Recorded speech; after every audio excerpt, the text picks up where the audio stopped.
Captain Day Wan sat in his command chair, watching the stars drift past the view screen. The UES Taiguk had been in space for 3 months now, mapping distant solar systems that no human had ever seen before. It was quiet work, sometimes boring, but Day Wan loved it anyway. His ship was small compared to the massive vessels that other alien species flew. Only 30 crew members called the Taiguk home. They were scientists mostly, with a handful of engineers and a small security team. Earth had sent them out here to prove that humans could be trusted, that they could explore peacefully. "Captain, I'm picking up something strange," Jiwoo said from her station. She handled all communications for the ship. Her fingers moved quickly across her controls, and her face showed confusion. "What kind of something?" Daewon asked. "A signal. It's weak, but it's definitely a distress call." Jiwoo pressed a button, and static filled the bridge. Through the noise, they could hear a voice. It was high-pitched and frightened, speaking in a language the computer struggled to translate. "Please, anyone, help us." The computer finally locked onto a translation protocol. The voice became clearer. "This is the civilian transport Gentle Current. We are under attack. 3 ships. They're firing on us. We have no weapons. We have no defense. Please, someone help us. We have 3,000 passengers. We have children." The bridge went silent. Everyone turned to look at Day Wan. Lieutenant Hai Wan pulled up data on her screen. She was the first officer, the person Day Wan trusted most. "The signal is coming from 18 hours away at maximum speed. The ship is Velen, according to the registry."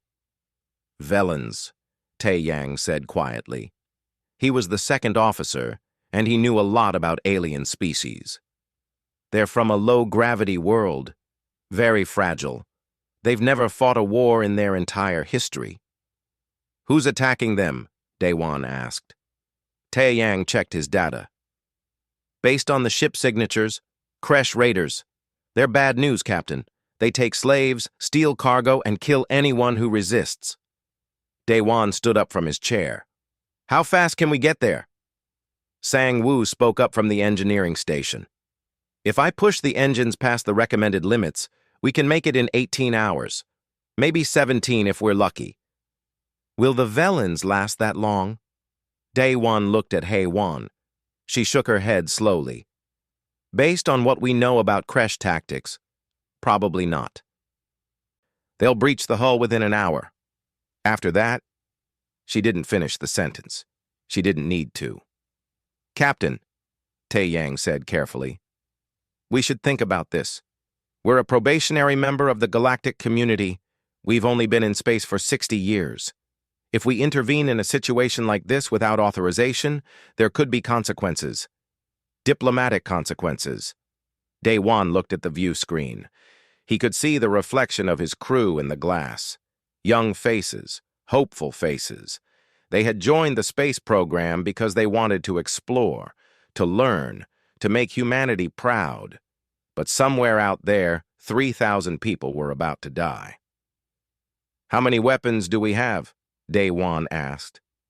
Hyun Woo, the weapons officer, looked surprised by the question. "Sir, we're a science vessel. We have 2 railguns and a basic missile system. We're not built for combat." "That wasn't my question." Hyun-woo understood. "We have weapons, sir. Not many, but we have them." Daewon turned to face his crew. Every single person was watching him, waiting for his decision. "I became a ship captain because I wanted to explore the stars. I wanted to find new worlds and meet new people. But I'm also human, and humans don't leave people to die when we can help." He sat back down in his command chair. "Jiwoo, try to reach the Gentle Current. Let them know help is coming. Sang-woo, push the engines as hard as they'll go. Hyun-woo, run combat drills. Everyone else, prepare for emergency procedures." He paused. "If anyone objects to this decision, speak now. I won't think less of you." Nobody spoke. Nobody moved. Hae-won smiled. "All due respect, Captain, but if you thought any of us would object, You don't know your crew very well.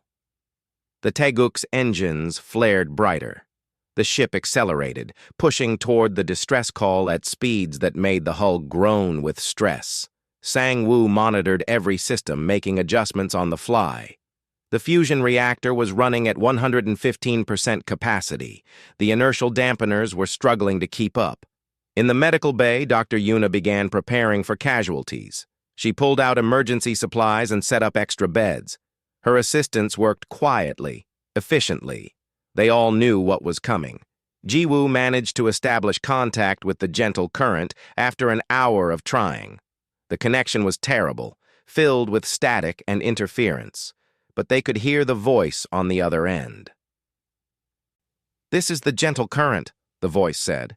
It was shaking with fear. "Who is this?" "This is the UES Taeguk, a human vessel. We received your distress call. We're coming to help you." "Human?" The voice sounded confused. "We don't know humans. How far away are you?" 17 hours, Jiwoo said. "Can you last that long?" There was a long pause. In the background, they could hear alarms and people screaming. "They're boarding us. They've attached their ships to our hull. They're cutting through. Oh, stars, they're cutting through the doors." "Lock down your bridge," Jiwoo said urgently. "Seal every door you can. Get everyone into the cargo holds or any room with thick walls. Fight back if you can." "Fight?" The voice sounded like Jiwoo had suggested something impossible. "We don't fight. We don't know how. We're not warriors." "Then hide," Jiwoo said. "Hide and survive. We're coming. I promise we're coming." "Please hurry, please. They're killing people. I can hear them dying." Then the connection cut out. Jiwoo tried to re-establish it, but there was nothing. Just empty static. She looked at Daewon. "Captain." "I know." Daewon's hands gripped the armrests of his chair. "Sang-woo, can we go any faster?" "Not without blowing the engines completely," Sang-woo replied. "But I can redirect power from life support. Give us another hour." "Do it." The hours crawled by. The crew worked in silence, each person focused on their tasks. Hyun-woo ran combat simulations against Kresh ships, studying their tactics. Dong-hyun, the leader of their small marine team, checked weapons and armor with his soldiers. They had 12 Marines total. 12 soldiers against 3 ships of raiders. Daewon watched the clock. 16 hours. 15. 14. They were coming. Earth's children, rushing through the void to answer a call for help from people they had never met, from a species they barely knew existed. Behind them, the stars watched. Ahead, death waited. But humanity was coming anyway. The Taeguk dropped out of faster-than-light travel into a scene from a nightmare. The gentle current hung in space like a dying animal. Its white hull was scorched black in dozens of places. Atmosphere vented from holes punched through the metal. 3 large ships were attached to it like parasites, their boarding tubes embedded deep into the civilian vessel. "Give me a full scan," Daewon ordered. Sujin worked her controls quickly. She was their best scanner operator. "I'm reading life signs aboard the gentle current, both Velen and Kresh. The Kresh ships are fully armed. Heavy energy shields, plasma cannons, missile batteries. Each one is twice our size." "Can we take them?" Daewon asked. Hyun-woo studied his weapons display. He looked up at the captain and grinned. It wasn't a nice grin. "Probably not, sir. But we're from Earth. We don't need fair odds." Daewon nodded. "Sang-woo, reroute all power from non-essential systems to weapons and shields. Life support to minimum. Gravity to minimum. Everything goes to weapons." "Done," Sang-woo replied. His fingers flew across his console. Throughout the ship, lights dimmed. The comfortable artificial gravity faded to almost nothing. The crew floated slightly in their seats, held down only by their harnesses. "Weapons are at 140% power, shields at maximum." "Hyun-woo, target the closest ship. Wait for my mark." Daewon leaned forward in his chair. Ji-woo, broadcast on all frequencies. Tell them to release the gentle current and leave. Ji-woo sent the message. They waited. The Kresh ships didn't respond. They didn't even turn to face the Taeguk. They didn't see a small science vessel as a threat. That was their first mistake. Fire, Daewon said calmly. The railgun spoke. It wasn't an energy weapon like most galactic species used. It was simpler than that, more primitive. It used magnetic coils to launch a solid slug of metal at incredible speed. No energy shields in the galaxy were designed to stop a physical projectile moving at a fraction of light speed. The slug hit the Kresh ship's shield. The shield tried to deflect it, tried to absorb the energy. But kinetic energy was different. The slug punched through the shield like it wasn't there, then tore into the ship's hull. Metal screamed. Atmosphere exploded outward. Direct hit, Sujin reported. Their starboard side is completely open to space. The Kresh ships finally reacted. They detached from the gentle current, their engines flaring as they turned to face this unexpected threat. Energy weapons charged, glowing with deadly light. Evasive maneuvers, Daewon ordered. The Taeguk dove, moving in a pattern no other species used. Most space combat happened at long range, ships circling each other like cautious boxers. But Hyun-woo brought them in close, dangerously close, using the bulk of the gentle current as cover. Plasma bolts lit up space where the Taeguk had been moments before. The Kresh were firing in patterns, trying to predict where the human ship would go, but human tactics didn't follow galactic norms. Second target, fire at will, Daewon said. The Taeguk's missiles launched. They weren't guided by sophisticated AI. They were simple, using chemical propulsion and basic heat-seeking sensors. But they were fast, and there were many of them. The Kresh tried to shoot them down, but 3 missiles got through. They exploded against the second ship's engines. Their propulsion is damaged, Sujin said. They're not going anywhere fast. Dong-hyun, take your team. Board the gentle current. Find survivors. Daewon didn't look away from the view screen. Rescue anyone you can. Kill any Kresh still aboard. Yes, sir. Dong-hyun's voice came through the comm system.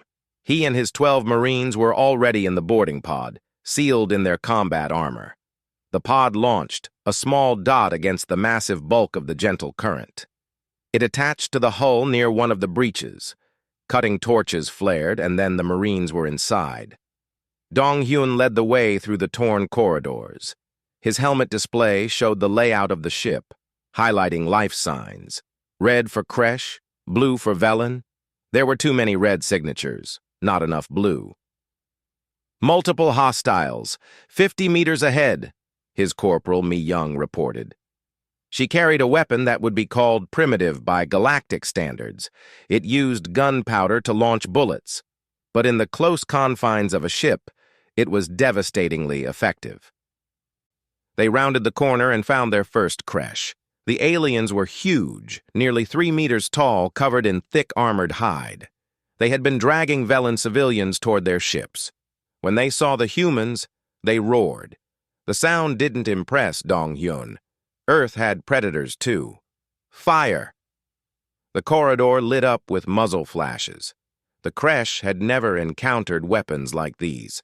Energy shields on their armor tried to deflect the bullets, but kinetic force didn't care about energy fields. Bullets punched through shields, through armor, through flesh. The Kresh charged anyway. They were warriors, apex predators from their own world. One of them reached Mi-young, its claws raised to strike. The blow would have torn through the armor of any other species. Mi-young took the hit on her shoulder plating. The armor held. She grunted from the impact, took one step back, then fired her weapon point-blank into the Kresh's chest. The alien fell. Keep moving, Dong-hyun ordered. We have civilians to find. Outside, the space battle continued. The damaged Kresh ship tried to flee, but another railgun shot tore through its remaining engines. It went dark, drifting. The third Kresh ship was trying to get distance, to use its superior range, But Hyunwoo didn't let it. He brought the Taeguk in close again, too close for the bigger ship to effectively target them. "Their weapons can't track us at this range," Hyunwoo said. "They're designed for long-distance combat. They've never fought anyone crazy enough to get this close." "Then let's teach them about human tactics," Daewon replied. "Fire everything." Railguns and missiles launched together. The Kresh ship's shields flared and failed. Its hull tore open. The ship tried to turn, tried to bring its weapons to bear, but the Taeguk was too fast, too close, too aggressive. "They're hailing us," Jiwoo said, surprise in her voice. "Let me hear it." A harsh voice filled the bridge, translated by the computer.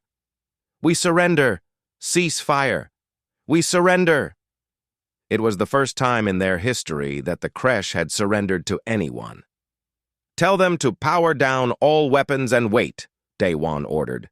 "If they try to run, we destroy them." Inside the gentle current, Donghyun's team found survivors. Velens huddled in cargo holds, in locked rooms, anywhere they could hide. When the Marines broke down the doors, the aliens screamed in fear. To them, the humans looked like monsters. Tall figures in heavy armor, carrying weapons, covered in the blood of their enemies. "We're here to help," Donghyun said, removing his helmet. His face was human, recognizable. "We're from Earth. We came because you called for help." The Velens stared. They had never heard of Earth. They didn't know what humans were. But they were alive, and the Kresh were gone. Slowly, carefully, they began to emerge from their hiding places. Mi Young found a group of Velen children in a sealed storage room.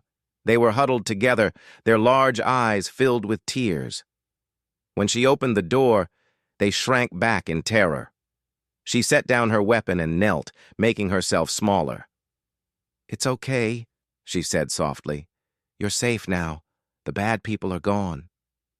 One child, braver than the others, reached out and touched Mi Young's armored hand. The metal was still warm from the fighting. The child looked up at the human soldier and whispered something in Velen. The translator converted it. "Are you a hero?" Mi Young didn't know how to answer that. She just nodded. The battle was over. 2 Kresh ships were disabled. One had surrendered. The gentle current was secured. But as Daewon looked at the damage, at the bodies floating in space, at the traumatized survivors, he knew the hard part was just beginning. They had saved these people. But at what cost? And what would the galaxy think of the way humanity fought? The emergency lights cast everything in red as Dr. Yuna moved through the corridors of the gentle current. Her medical scanner showed dozens of life signs, but many were weak, too weak. She had lost count of how many bodies she had seen. "I need another medical kit here," she called out. One of her assistants ran over with supplies. They were working in what used to be a passenger lounge. Now it was a makeshift hospital. A Velen lay on a stretcher in front of her. The alien was barely breathing. Yuna pulled out an injector, checking the dosage carefully. Velen biology was different from human biology. Everything had to be adjusted. She reached toward the patient to administer the medicine. The Velen's eyes snapped open. They were huge, taking up most of the face, and they were filled with absolute terror. The Velen tried to scramble away, making a high-pitched sound of fear. "Please, I'm trying to help," Yuna said gently.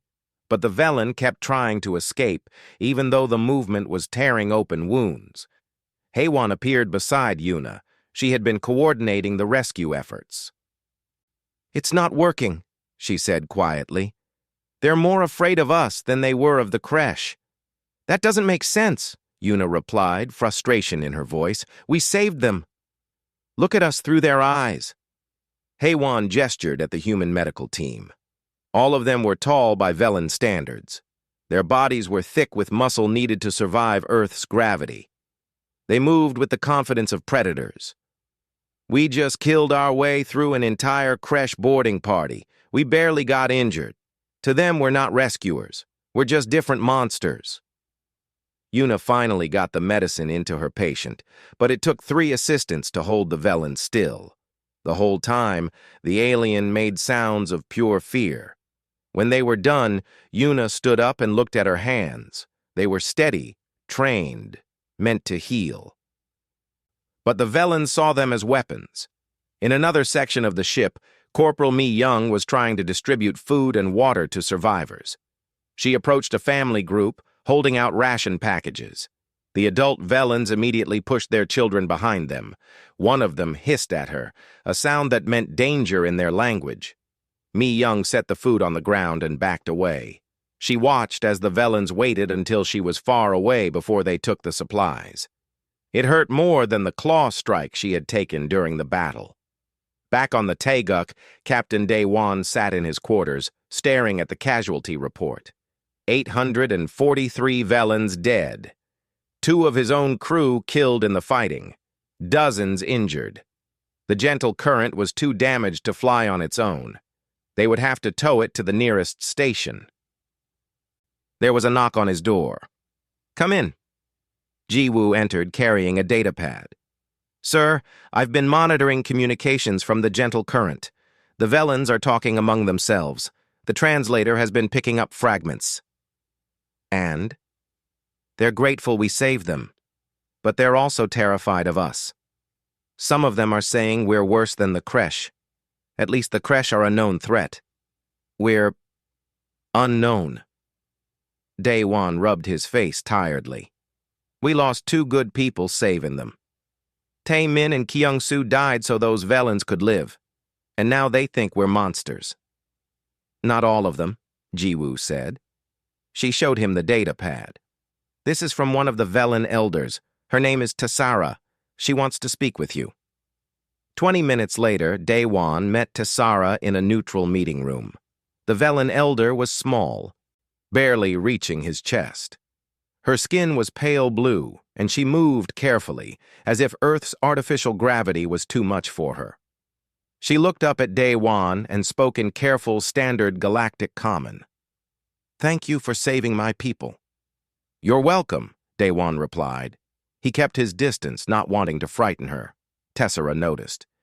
"You are careful around me. You are afraid of scaring me." "Yes, that is kind." Tessara moved closer, studying him. "My people have never seen violence like yours. For 30 generations, we have lived in peace. We joined the galactic community and thought we were safe. The treaties would protect us, we believed." She gestured toward the window, where the damaged, gentle current was visible. Then the Kresh came, and we learned that peace only exists because violent people choose not to hurt us. The treaties meant nothing. The Council did nothing. We were going to die. "I'm sorry we couldn't get there faster," Daewon said. "You got there at all. That is what matters." Tessara's large eyes studied him intently. "Tell me, Captain, why did you come? Your ship is small. You were outnumbered. You could have called for help and waited." "Would your people have survived if we waited?" "No."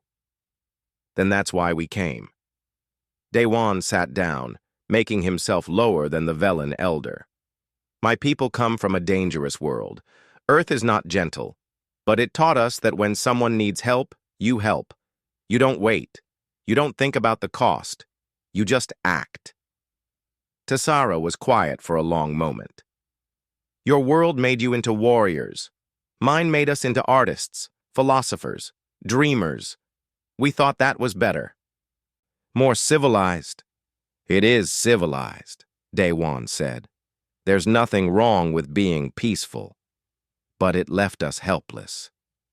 Tessara's voice was sad. 843 of my people died because we could not defend ourselves, because we never thought we would need to. Over the next few days, the journey to Threshold 7 Station was tense. The human crew tried to help the Velen survivors, but every interaction was difficult. The Velens flinched when humans came near. They whispered among themselves. Some refused to accept help from the Deathworlders. Engineer Sang-woo was trying to repair part of the Gentle Current's life support when a Velen technician saw him lifting a piece of equipment that should have required 3 people. The technician backed away, clearly disturbed by the casual display of strength. In the medical bay, Yuna treated patients who would rather suffer than let her touch them. She worked through it, professional and calm, but her team could see the toll it was taking. "Is this what it's like?" one of her young assistants, Yoonji, asked. "We save people, and they hate us for it." "They don't hate us," Yuna replied. "They're just afraid. Fear is natural. Understanding takes time." On the 3rd day of the journey, something changed. A young Velen child named Sella approached Yoonji during a rest period. The medic was sitting in a corridor, eating a ration bar and looking tired. Sella held out a small data tablet. On it was a picture drawn in simple lines.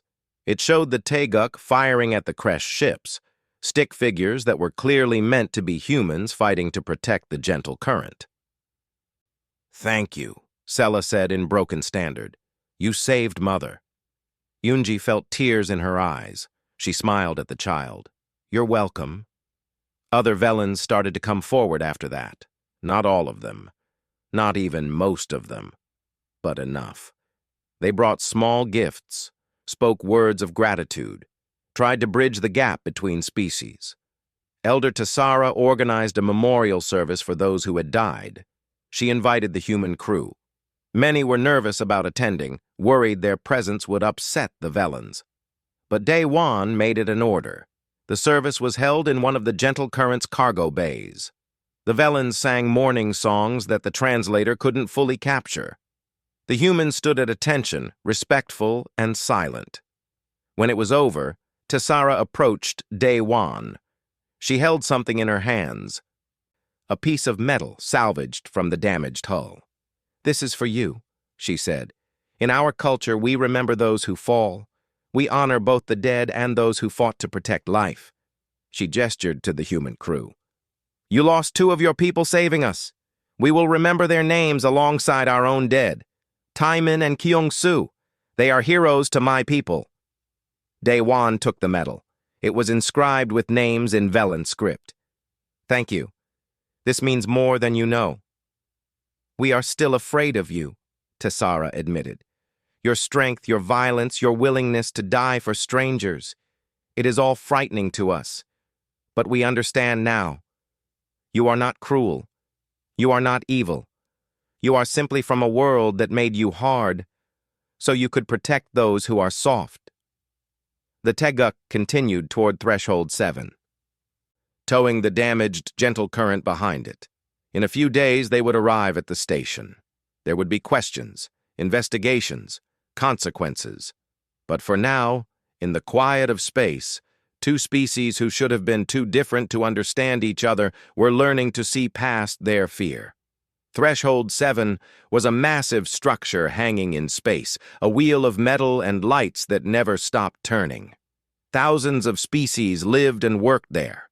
It was a place of trade, diplomacy, and law.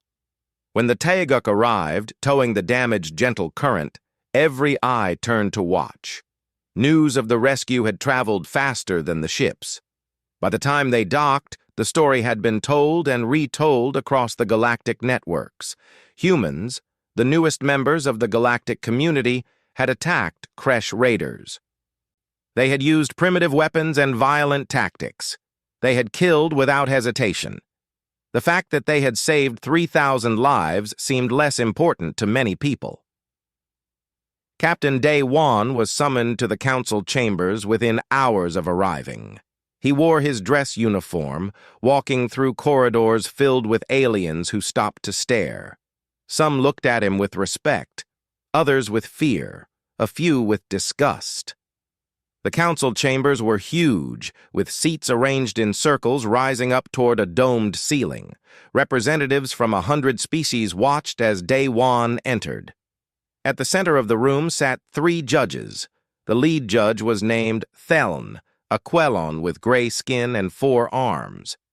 "Captain Daewon of Earth," Theln said, his voice cold and official. You stand before this council to answer for your actions at the site of the Gentle Current incident. I'm ready to answer any questions, Daewon replied calmly. Theln touched a control and a holographic display appeared in the air. It showed the battle, recorded by the Gentle Current's sensors. The council watched as the Teguk fired on the Kresh ships. They saw the railgun punches through shields. They saw missiles exploding against hulls.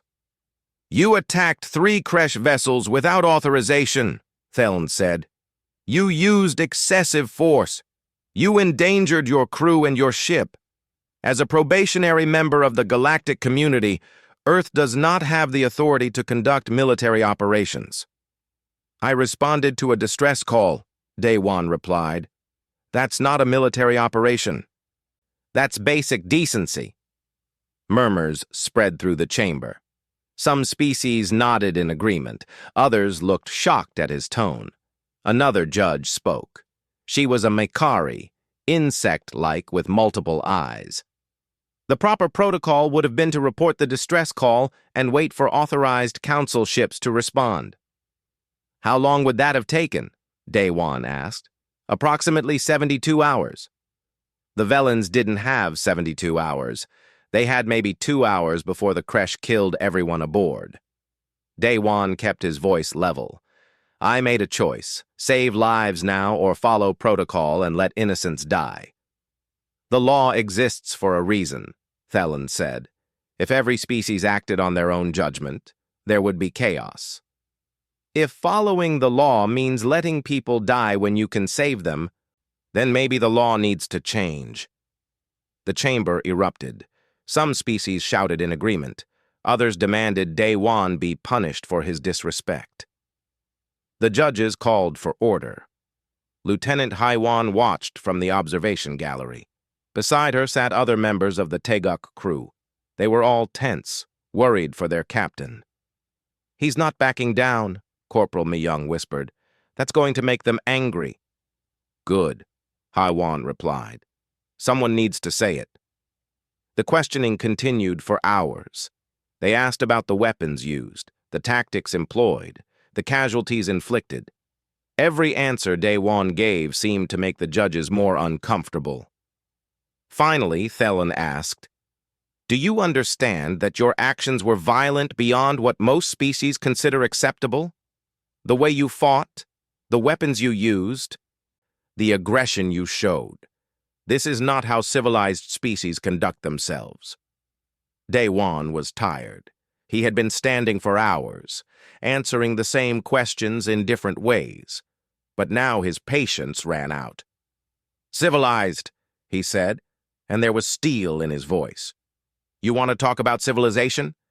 843 Velans died before we arrived. 3,000 more would have died if we had waited for your civilized response. Tell me, what's civilized about that? You don't understand, Theln began. No, you don't understand. Daewon stepped forward. Humanity spent thousands of years fighting, war after war. We nearly destroyed ourselves. We know violence. We understand it. And because we understand it, we know when it's necessary and when it's not. The Kresh were killing innocent people. Stopping them was necessary. A voice spoke from the gallery. May I address the council? Everyone turned. It was Elder Tessara, the Velan leader. She walked slowly down to the floor, her small form dwarfed by the massive chamber. Elder Tessara, Theln said, surprised, you are a victim in this case. You shouldn't be here. I am exactly why I should be here. Tessara stood beside Daewon. I speak for 3,000 Velans who are alive because this man broke your protocols. She turned to address the entire council. My people have been part of this community for 300 years. We believed we were safe, protected by laws and treaties. Then the Kresh came, and we learned the truth. The laws protected nothing. The treaties meant nothing. We were helpless. Her voice grew stronger. The council ships would have taken 3 days to reach us. We would have been dead in 2 hours. But Captain Daewon and his crew, they were only 18 hours away, and they didn't hesitate. They didn't debate. They came. The protocols exist for good reasons, Thelen insisted. What good are protocols that let innocents die? Tessara's large eyes swept across the council. You call humans violent. You call them uncivilized. You fear them because they come from a harsh world and know how to fight. But when my people needed help, when we needed someone brave enough to stand between us and death, it was these uncivilized humans who came. She pulled out a piece of metal, the memorial tablet she had given Day One. This has the names of my people who died, and it has the names of 2 humans who died saving us, Taemin and Kongsu. They gave their lives for strangers. Tell me, honored council, is that not the definition of civilization? To care for others, even at cost to yourself? The chamber was silent. A Torvan representative stood up. The Torvans were another species from a harsh world, though they had long ago learned to hide their strength to fit in. I would like to speak. Theln looked annoyed but nodded. My people joined the community 50 years ago, the Torvan said. We were told to soften ourselves, to be less aggressive, to hide what our world made us. We did this because we wanted to be accepted. But watching the humans, I wonder if we made a mistake. Maybe the galaxy needs people who are willing to fight when fighting is necessary. Other voices joined in. Not all agreed. Many species were still uncomfortable with human violence. But a conversation had started. The council debated for 3 more days. The Taeguk crew was confined to the station, waiting for judgment. They spent the time helping Velen survivors settle in, making repairs, and wondering what would happen next. On the morning of the 4th day, the council called everyone back to the chambers. Theln stood. We have reached a decision. Captain Day One and the crew of the UES Taeguk acted without proper authorization. They used excessive force. They violated multiple protocols. Day One stood straight, ready to accept whatever punishment came. However, Theln continued, and his tone was different now. They also saved 3,000 lives, lives that would have been lost if proper protocols had been followed. After much debate, we have voted to acquit Captain Day One of all charges. Relief flooded through the crew. Furthermore, another judge said, the Mikari female, the council has voted to review our emergency response protocols. It is clear that our current system is inadequate.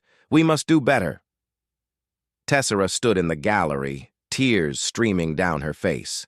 Around her, Velen survivors made sounds of joy. But Thelen wasn't finished. Captain Day One, humanity remains a probationary member of the galactic community. However, your actions have shown that Earth has something to offer. Courage, decisiveness, the willingness to act when others hesitate. He paused. The Council extends an invitation to humanity. Join us in forming a new rapid response force. Teach us how to act quickly. Help us save lives. Day One looked at his crew. They were all smiling, some crying with relief. He looked at Tessara and the Velens.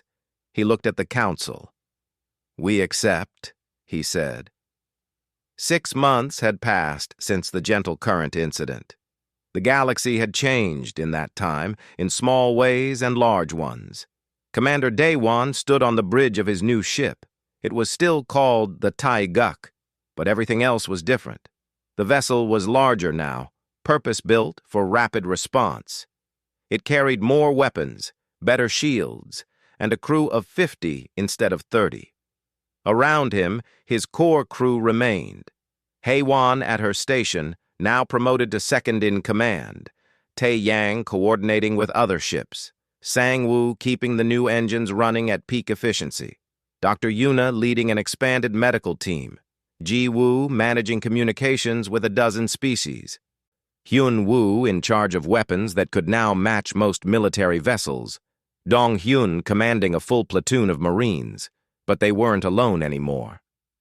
Sir, the other ships are reporting ready, Sujin said from her scanner station. Daewon looked at the tactical display. 11 more ships floated in formation with the Taeguk. They were the first response fleet, humanity's contribution to the new Galactic Response Coalition. Each ship was commanded by humans, but the crews were mixed now. Torvins who had decided to embrace their strength instead of hiding it. A handful of Mikari who wanted to prove their species could be more than observers. Even 3 young Velans who had trained as medics. One of those Velans was Sela, the child who had thanked Yunji 6 months ago. Time moved differently for Velans. Their biology aged them faster. Sela was now a teenager by her species standards, working in the Teguk's medical bay. "All ships, this is Teguk Actual," Daewon spoke into the comm. "We have a situation. A mining colony in the Verzan Expanse has sent out a distress call. Natural disaster. Cave collapse. 10,000 miners trapped underground." He paused, letting that number sink in. 10,000 lives. The Galactic Council estimates a rescue timeline of 6 weeks using standard safety protocols. We're going to do it in 3 days. The comm channels lit up with responses. Acknowledgements from human captains. Determined growls from Torvin warriors. Even the Mikari scouts, normally so quiet, chirped their agreement. "Maximum burn," Daewon ordered. "Let's show them what the response fleet can do." The 12 ships accelerated as one, their fusion drives burning bright against the black of space. Behind them, Earth watched. Ahead of them, people were dying. They reached the Verzan Expanse in 2.5 days. The mining colony was on a moon with a thin, toxic atmosphere. The main mine shaft had collapsed during a seismic event, trapping thousands of miners deep underground. Local rescue teams had barely scratched the surface. They were working carefully, following every safety regulation. At their current pace, most of the miners would suffocate before being reached. Commander Daewon didn't wait for permission. He landed the Teguk on the surface and deployed his people immediately. Sang-Woo and his engineering teams went down into the unstable caves with equipment that made the local engineers nervous. Heavy drilling machines, explosive charges, structural supports that were welded in place with methods that would never pass safety inspections. "You're going too fast!" a local supervisor protested. "The tunnels could collapse further." "They will collapse if we don't shore them up," Sang-Woo replied, sweat dripping down his face. The toxic air required breathing masks, but humans could tolerate it better than most species. "We know what we're doing." Dr. Yuna set up a medical center in the largest cleared area. Sela worked beside her, no longer the frightened child from the gentle current. She was still afraid sometimes, Yuna could tell. The young Velan's hands shook when they had to work in tight spaces or when aftershocks rumbled through the ground, but she didn't stop working. "Why did you join the response fleet?" Yuna asked during a brief rest period. "After everything that happened, you could have stayed somewhere safe." Sela's large eyes looked at the human doctor. "You saved me when I was helpless. Now I want to save others. Fear is natural, you taught me that, but so is courage." The rescue operation lasted 72 hours. Dong-hyun's Marines went into tunnels that were still shifting, carrying miners out on their backs. Human strength meant they could carry loads that would crush other species. Human endurance meant they could work for hours without rest. A section of tunnel collapsed while Corporal Mi-young was inside. The local rescue coordinator assumed she was dead. But 20 minutes later, she emerged, covered in dust and blood, carrying 2 injured miners. "The tunnel fell on you," the coordinator said in shock. Mi-young just shrugged. "My armor held. The miners are okay. That's what matters." Not everyone survived. 12 members of the response fleet died during the rescue. Human, Torvin, and Mikari alike. They were crushed by falling rock, overcome by toxic gases, or lost in tunnels that collapsed before they could escape. But they saved 9,847 miners. The galaxy watched it all on live feeds. They saw humans pushing themselves beyond what should be possible. They saw other species working alongside them, matching their intensity. They saw rescuers refusing to give up, even when it would have been safer to retreat. When it was over, when the last miner had been brought to the surface, Commander Day-Wan stood before the cameras. He was exhausted. His uniform was torn and dirty. There was a bandage on his forehead from where falling debris had hit him. A reporter asked the question everyone wanted answered. "Commander, your people call you Deathworlders. Some species fear you. They say you're too violent, too aggressive, too dangerous. What do you say to that?" Day-Wan looked at the camera. Behind him, his crew was visible. Humans and aliens working together, exhausted but proud. "You're right," he said. "We're from a death world. Earth tried to kill us for millions of years. Storms, earthquakes, predators, disease, everything our planet could throw at us. And we learned one simple truth. When death comes, you don't debate. You don't form committees. You don't follow protocols that take 6 weeks. You stand up and you fight back, every single time." He paused, choosing his words carefully. "Not because we're savage, not because we love violence, but because we believe that life is worth fighting for. Every life. Even strangers we've never met. Even people from species we barely understand. That's not barbarism, that's what it means to be human." The reporter pressed further. "But is violence ever truly justified?" "I lost 12 good people in that mine," Day-Wan replied, and his voice was heavy with grief. 12 heroes who knew the risks and went anyway. Was their sacrifice justified? Ask the 9,000 people who are alive because of them. Ask their families. Ask the children who still have parents." He looked directly into the camera. The galaxy spent so long being civilized that it forgot what civilization really means. It's not the absence of violence. It's the will to protect. It's caring enough about others that you'll risk everything to save them. That's what the response fleet does. That's what we'll always do. 1 year after the Gentle Current incident, the Galactic Council chambers were filled again. But this time it wasn't for a trial. It was for a celebration. Earth was being granted full membership in the galactic community. The vote was unanimous. Commander Day-Wan attended the ceremony with his crew. They wore their dress uniforms, standing proud. Elder Tessera was there too, representing the Velen people. She carried the memorial tablet she had made, now updated with new names, the 12 who had died in the Verzen expanse. After the ceremony, she approached Day-Wan one last time. "You asked me once what price we pay for survival," she said. "I told you to remember the cost, to honor those who paid it. Have you done this?" Day-Wan touched the memorial tablet. "Every day, we remember them, all of them, the Velens who died before we could save them, the humans who died saving others, every person we couldn't reach in time. We carry them with us." "Good." Tessera's voice was gentle. "Because the distress calls will keep coming. There will always be more people who need help. More situations where someone must choose between safety and duty." "I know," Day-Wan replied. "And you will answer?"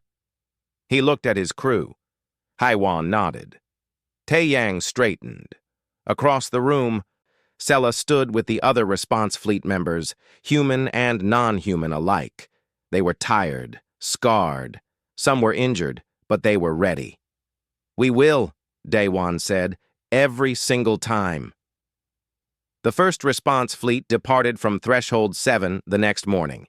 12 ships burning toward the edge of known space, where the distress calls always came from. Where people were in danger. Where someone needed to stand between the helpless and death. Because that's what humanity does. That's what Deathworlders do. They answer. In the void of space, a message was transmitted on all frequencies. A simple statement that would be heard across the galaxy. "This is the first response fleet. If you need help, call. We're coming." And somewhere, in the dark between stars, someone heard.